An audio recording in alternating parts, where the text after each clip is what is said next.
Study IQ IAS, अब तैयारी हुई अफोर्डेबल।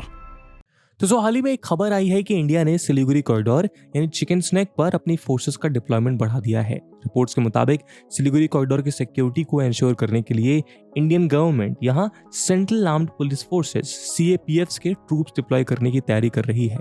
यहां मुख्य तौर पर border security force, Indo Tibetan border police ITBP और सशस्त्र सीमा बल यानी SSB इस कॉरिडोर के स्ट्रैटेजिकल पॉइंट पर तैनात की गई हैं। एक्सपर्ट्स के मुताबिक यहाँ CAPFs के डिप्लॉयमेंट का मूव आइसोलेटेड नहीं है, ये इस रीजन की ओवरऑल सिक्योरिटी को लेकर इंडिया के होलिस्टिक प्लान का एक हिस्सा है। इसके जरिए यहाँ पीस टाइम और कॉन्फ्लिक्ट सिचुएशंस में आने वाले थ्रेट्स को टैकल करने के साथ साथ सभी क्रूशियल स्टेक होल्डर्स के बीच कोऑर्डिनेशन और कोऑपरेशन को इंश्योर करने की कोशिश की गई है। बीते कुछ समय में इंडिया ने इस कॉरिडोर के पास ऑपरेशनल प्रिपेयर्डनेस और सिनर्जी को बढ़ाने के लिए बहुत सी एक्सरसाइजेस को भी अंजाम दिया है। इंडियन आर्मी, इंडियन एयरफोर्स और CAPFs ने त्रिशक्ति प्रहार और वायु प्रहार जैसी मिलिट्री एक्सरसाइजेस के जरिए पोटेंशियल थ्रेट के केस में अपने नेटवर्क रिस्पॉन्स को टेस्ट किया है। इसमें तो कोई दो राय नहीं है कि स्ट्रेटेजिक पॉइंट ऑफ व्यू से सिलीगुड़ी कॉरिडोर भारत के लिए बेहद वल्नरेबल पॉइंट है, लेकिन चाइना दिन प्रतिदिन इंडिया के इस वल्नरेबल पॉइंट को और भी ज्यादा कमजोर करने की टैक्टिक्स अपना रहा है। कभी डुअल यूज बॉर्डर विलेजेस तो कभी सलामी स्लाइसिंग जैसी टेक्निक्स के जरिए चाइना इंडिया भूटान बॉर्डर पर अपनी प्रेजेंस लगातार बढ़ाता जा रहा है। यदि आप गौर करें तो इंडिया ने ये कदम चाइना और भूटान की रिसेंट बॉर्डर टॉक्स के बाद उठाया है, लेकिन वहीं दूसरी ओर ये डेवलपमेंट इसलिए भी बेहद सिग्निफिकेंट हो जाती है क्योंकि अब से कुछ दिन पहले भूटानीज किंग जिम्गे खेसर नामग्याल वांगचुक 3 दिन के लिए इंडिया के टूर पर थे। ये विजिट उस टाइम पर हुई जब Bhutanese prime minister Lotay Tshering ने भूटान और चाइना के बॉर्डर इशू पर कुछ सिग्निफिकेंट कमेंट रिलीज किए। यहाँ पहला बड़ा मुद्दा ये था कि उन्होंने चाइना को अपनी टेरिटरी में इंट्रूजन करने से साफ इनकार कर दिया, और साथ ही दूसरा उन्होंने ये कहा कि डोकलाम इशू में चाइना भी उतना ही बड़ा स्टेक होल्डर है जितना कि इंडिया और भूटान है। ऐसे स्टेटमेंट के बाद कुछ लोगों का ये इंटरप्रिटेशन कि शायद भूटान चाइना की ओर टिल्ट होता जा रहा है, ये गलत साबित होता दिखाई दिया। तो सवाल ये है, आखिर चाइना और भूटान की बॉर्डर टॉक्स में ऐसा क्या हुआ कि इंडिया सिलीगुड़ी कॉरिडोर पर यूं अलर्ट मोड पर आ गया? क्या चाइना इंडिया से उसका भूटान कार्ड स्नैच करने की तैयारी कर रहा है? क्या भारत का सिलीगुड़ी कॉरिडोर किसी रिस्क के मोड़ पर खड़ा है? क्या भूटान इंडिया के चिकन स्नैक को रिस्क में डाल सकता है? आज के इस वीडियो में हम इन्हीं सब मुद्दों को डिस्कस करेंगे। तो आइए बिना किसी देरी के शुरू करते हैं आज का डिस्कशन। अब चूंकि ये मुद्दा सिलीगुड़ी कॉरिडोर से जुड़ा है तो हमारे लिए इसकी इंपॉर्टेंस को समझना बहुत जरूरी हो जाता है। दोस्तों, सिलीगुड़ी कॉरिडोर या चिकन स्नैक एक नैरो लैंड स्ट्रिप है जो मेनलैंड इंडिया को इंडिया के नॉर्थ ईस्ट रीजन से लैंड कनेक्टिविटी प्रोवाइड करती है।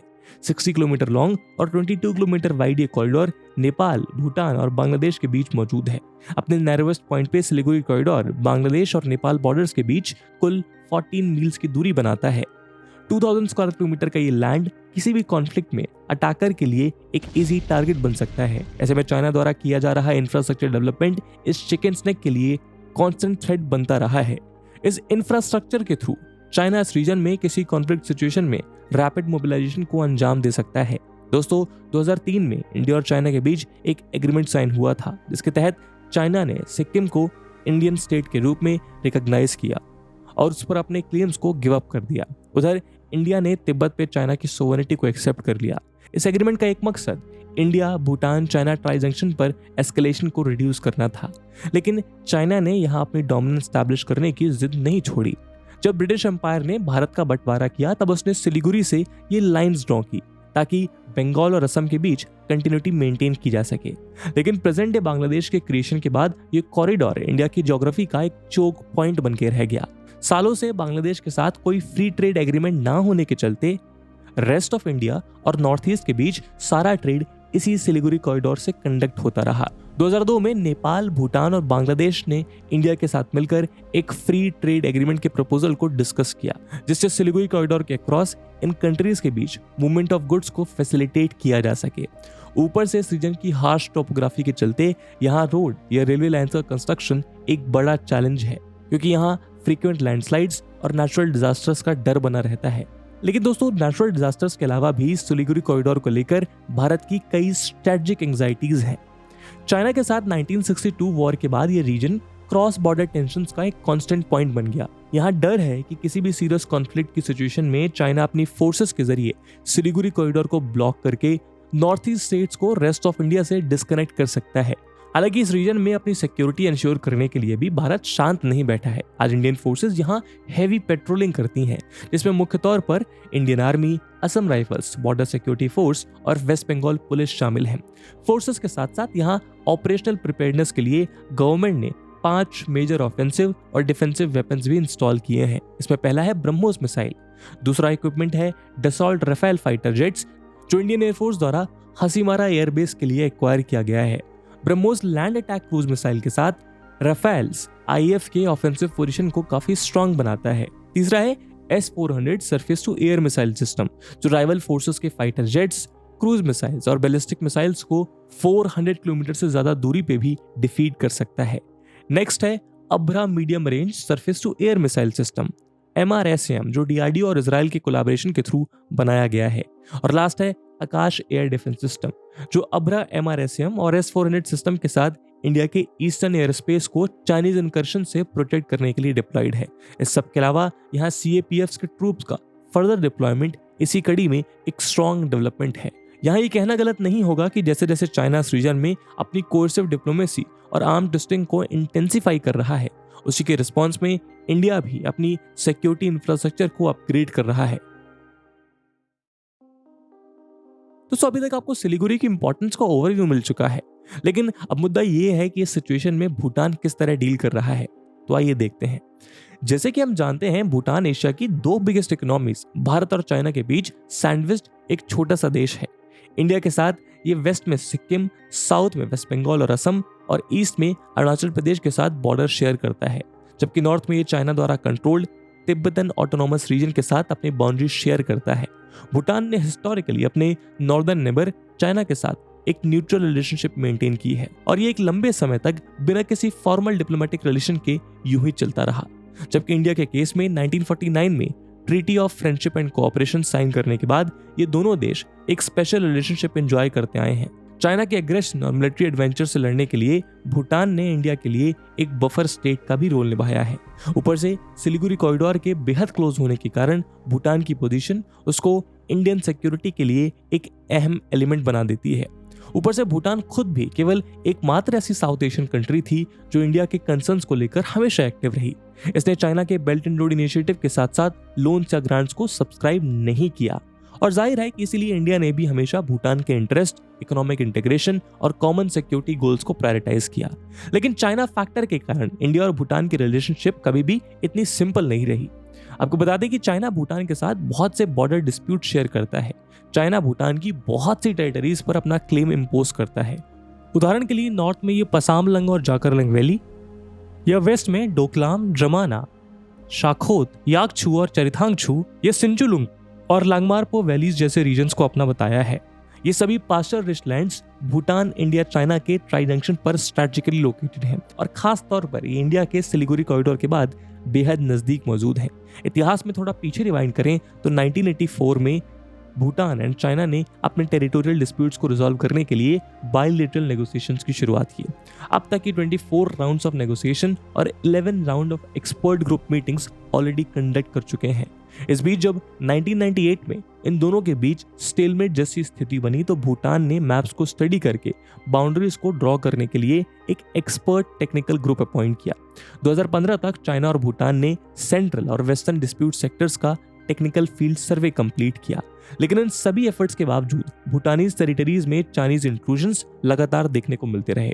और तो और चाइना अपने सिटीजन्स को इन भूटानीज टेरिटरीज के अंदर इन डिस्प्यूटेड एरियाज में जाकर सेटल होने और वहां रोड, इंफ्रास्ट्रक्चर और ह्यूमन सेटलमेंट को बिल्ड करने के लिए इंसिस्ट करता रहता है। ऐसा ही एक वायलेंट इंट्रूजन हमें 2017 में डोकलाम ट्राई जंक्शन पर देखने को मिला। इसके बाद भारत और चाइना के बीच एक सीरियस स्टैंड ऑफ क्रिएट हो गया। इन दोनों एशियन जायंट्स के बीच बढ़ते टेंशन्स के कारण भूटान और चाइना की 25th राउंड ऑफ नेगोशिएशन भी मुमकिन नहीं हो सकी। इसके लगभग 1 साल बाद चाइनीज वाइस फॉरेन मिनिस्टर ने भूटान से एक बार फिर से अपनी बॉर्डर नेगोशिएशंस रिज्यूम करने का फैसला किया, लेकिन इस बार भी इनमें कोई खास प्रोग्रेस हुई नहीं। उल्टा इंडिया और चाइना के बीच हुए गलवान क्लैशेस के चलते चाइना और भी ज्यादा असर्टिव हो गया। 2020-21 में बहुत सी सैटेलाइट इमेजेस ने यह भी रिवील किया कि चाइना भूटान में नए विलेजेस कंस्ट्रक्ट कर रहा है। अपने सर्वाइवल को स्टेक पर पाकर भूटान ने चाइना के साथ अपने लो की नेगोशिएशंस एक बार फिर रिज्यूम किए। अप्रैल 2021 में दोनों ने 10th EGM टॉक्स कंक्लूड की। इन टॉक्स में बाउंड्रीज नेगोशिएशन को सेटल करने के लिए एक 3 स्टेप रोड मैप के साथ MOU क्रिएट किया गया। इसको अक्टूबर 2021 में साइन किया गया। फिर अक्टूबर 2022 में Chinese ambassador to India Sun Weidong in negotiations को स्पीड अप करने के लिए भूटान पहुंचे, जहां 2023 में 11th राउंड ऑफ EGM पूरा हुआ और इसमें दोनों ने 3 स्टेप रोड मैप को पुश किया और 25th round of negotiations hold करने के लिए तैयार हो गए। तो यहाँ आप देख सकते हैं कि 40 साल की नेगोशिएशंस के दौरान भूटान के अंदर चाइना के साथ अपने बॉर्डर्स क्लियरली डिमार्केट करने का एक ऑप्टिमिज्म देखा गया है। अपने ज्योग्राफिकल साइज और स्ट्रैटेजिक स्टेक्स को ध्यान में रखते हुए भूटान हमेशा एक डिफेंसिव फ्रंट पर एंगेज करता रहा है। भूटान के लिए ये एक ऐसी अपॉर्चुनिटी है जिसके जरिए वो इस डिस्प्यूट को हमेशा के लिए खत्म कर देना चाहता है। हालांकि इस दौरान भूटान हमेशा से ही चाइनीज सेंसिटिवनेस और इंटरेस्ट को लेकर अकोमोडेटिव और अलर्ट रहा है। एक्सपर्ट्स के मुताबिक हाल ही में भूटान द्वारा चाइनीज इंट्रूजन्स और इंफ्रास्ट्रक्चर का डिनाइल और PM शेरिंग्स द्वारा डोकलाम इशू में चाइना को इक्वल स्टेक होल्डर डिक्लेयर करना इस स्टैंड ऑफ में इंडिया का स्टैंड रिफ्लेक्ट करता है। इस स्टैंड ऑफ के दौरान न्यू दिल्ली ने बीजिंग को इस टाई जंक्शन रीजन में एक ट्राई पार्टी एंगेजमेंट के लिए इंसिस्ट किया था। और तो और 2020 में इंडिया में भूटान को रिपोर्टेडली ये इंसिस्ट किया था कि वो चाइना के साथ सभी बॉर्डर डिस्प्यूट को जल्द से जल्द रिजॉल्व करे, ताकि सभी स्टेक होल्डर्स इस कॉम्प्लेक्स टाई जंक्शन को रिजॉल्व करने पर फोकस कर पाएं। इस सब के बावजूद आप एक चीज पर गौर करें कि आज ये current episode south Asia geopolitics में एक ब्रॉडर ट्रेंड की ओर इशारा कर रहा है, जहां India China competition south Asian countries की फॉरेन पॉलिसी का एक प्राइमरी डिटर्मिनेंट बन चुका है। हालांकि भूटान इंडिया रिलेशनशिप में आज भी कंटिन्यूटी देखी जा सकती है, लेकिन बीजिंग समय समय पर अपनी इंटिमिडेशन टैक्टिक्स को यूज करके इंडिया की सिक्योरिटी को थ्रेटन करने की कोशिश में लगा रहता है। भूटान के साथ अपने टेरिटोरियल डिस्प्यूट्स डील करते वक्त चाइना ने परसुएशन और कोएर्शन दोनों की टैक्टिक्स को अपनाया है। दूसरे शब्दों में कहें तो चाइना भूटान से डील करते हुए कभी कैरेट तो कभी स्टिक का यूज करता है। जब जब भूटान ने उसकी बात मानी, उसको डिप्लोमेटिक रिकॉग्निशन, ग्रांट्स और नए ट्रेड जैसे रिवॉर्ड्स मिले। इसके अलावा अप्रैल 2022 में कोविड-19 पैंडेमिक से लड़ने के लिए चाइना ने भूटान को मेडिकल सप्लाईज भी प्रोवाइड की। लेकिन आज जब वो इतने एफर्ट्स के बाद भी भूटान को अपने गुट में लाने के लिए कन्विंस नहीं कर पाया, तो चाइना उसको फोर्स करने के लिए कोर्सिव स्ट्रेटजीज बना रहा है। पिछले कुछ सालों में स्टिक्स का यूज खासतौर से इंटेंसिफाई हुआ है। जैसा हमने अभी देखा, लेट 1990s में चाइना ने अपने सिटीजन्स को डिस्प्यूटेड एरियाज और ग्रेजिंग लैंड्स में सेटल होने के लिए पुश किया। इसके बाद के डिकेड्स में बीजिंग ने रोड्स, इंफ्रास्ट्रक्चर और यहाँ तक कि भूटानीज टेरिटरीज के अंदर परमानेंट सेटलमेंट बिल्ड किए। 2020-21 के बीच सैटेलाइट इमेजेस ने भूटान के नॉर्थ और वेस्ट में आर्टिफिशियल विलेजेस को भी इंडिकेट किया। इन विलेजेस में मिलिट्री और police outpost, settlement, well connected roads और ब्रिजेस भी नोटिस किए गए। इस तरह के इंटिमिडेशन एफर्ट्स कहीं न कहीं यही दर्शाते हैं कि चाइना भूटान के साथ बॉर्डर डिस्प्यूट्स खत्म करके इंडिया के अगेंस्ट स्ट्रैटेजिक एडवांटेज गेन करना चाहता है। कुछ चाइनीज स्कॉलर्स ये मानते हैं कि भूटान के साथ चाइना के टेरिटोरियल डिफरेंसेस इनसिग्निफिकेंट हैं, यानी भूटान के साथ चाइना की पॉलिसी और टेरिटोरियल डिस्प्यूट्स लार्जली चाइना की एक्सटर्नल और इंटरनल कैलकुलेशन से डिफाइन होते हैं, जो शायद असल में भूटान से डायरेक्टली लिंक नहीं है। इंटरनली चाइना तिब्बत क्वेश्चन को लेकर जरूर कंसर्न है। तिब्बतन और भूटानीज पीपल के बीच कल्चरल, रेशियल और एथनिक सिमिलरिटीज के चलते चाइना एक न्यूट्रल भूटान को तिब्बत में चाइना के लेजिटिमेट कंट्रोल को प्रूव करने के लिए एक अहम सोर्स मानता है। एक्सपर्ट्स का मानना है कि एक्सटर्नली अनरिजॉल्व्ड बॉर्डर इश्यूज और डिप्लोमेटिक रिलेशंस के एब्सेंस के कारण भूटान चाइना के ग्लोबल एस्पिरेशंस को भी चैलेंज करता है। चाइना ये भी मानता है कि भूटान की चाइना पॉलिसी इंडिया के डोमिनेंस और कंट्रोल का बाई प्रोडक्ट है, इसलिए वो चाहता है कि भूटान अपने ऊपर से इंडिया का इन्फ्लुएंस पूरी तरह हटा दे। भूटानीज स्कॉलर्स इसको चाइना की ओर से इंटिमिडेशन के रूप में देखते हैं। ये अनरिजॉल्व्ड बॉर्डर डिस्प्यूट्स और इंटिमिडेटिंग टैक्टिक्स भूटान में एंजाइटी जरूर क्रिएट करते हैं, लेकिन स्कॉलर्स के मुताबिक इंटरनल और एक्सटर्नल प्रेशर के बावजूद भूटान अब भी अपनी टेरिटरीज या इंडिया के सिक्योरिटी इंटरेस्ट को ट्रेड ऑफ करने के लिए तैयार नहीं है। दोस्तों, यूपीएससी की तैयारी करने के लिए आपको बहुत सारे ऑनलाइन बैचेस मिलेंगे, पर आखिरकार क्यों स्टडी IQ का UPSC prelims to interview live batch उसमें से बेस्ट है? दोस्तों इन बैचेस में आपको 1000+ आवर्स का लाइव कंटेंट डिलीवर किया जाएगा। आपकी तैयारी को पिन पॉइंट फोकस रखने के लिए क्रिस्प नोट्स दिए जाएंगे। किसी भी समय आपके डाउट्स को क्लियर करने के लिए 1-to-1 मेंटोरशिप का फीचर भी आपके पास रहेगा। प्रीलिम्स के लिए प्रैक्टिस क्वेश्चंस, मेंस के आंसर राइटिंग प्रैक्टिस, और उसके बाद जो भी स्टूडेंट्स प्रीलिम्स 2024 क्लियर करेंगे उन्हें स्टडी IQ कैंपस में बुलाकर अगले 4 महीनों के लिए मेंस रेसिडेंशियल प्रोग्राम के अंडर रिगरस प्रिपरेशन कराई जाएगी बिना किसी एडिशनल कॉस्ट के। और दोस्तों ये सब कुछ आपको मिलेगा मात्र और मात्र 29,999 के सुपर डिस्काउंटेड प्राइस पे अगर आप AG live coupon code use करते हैं।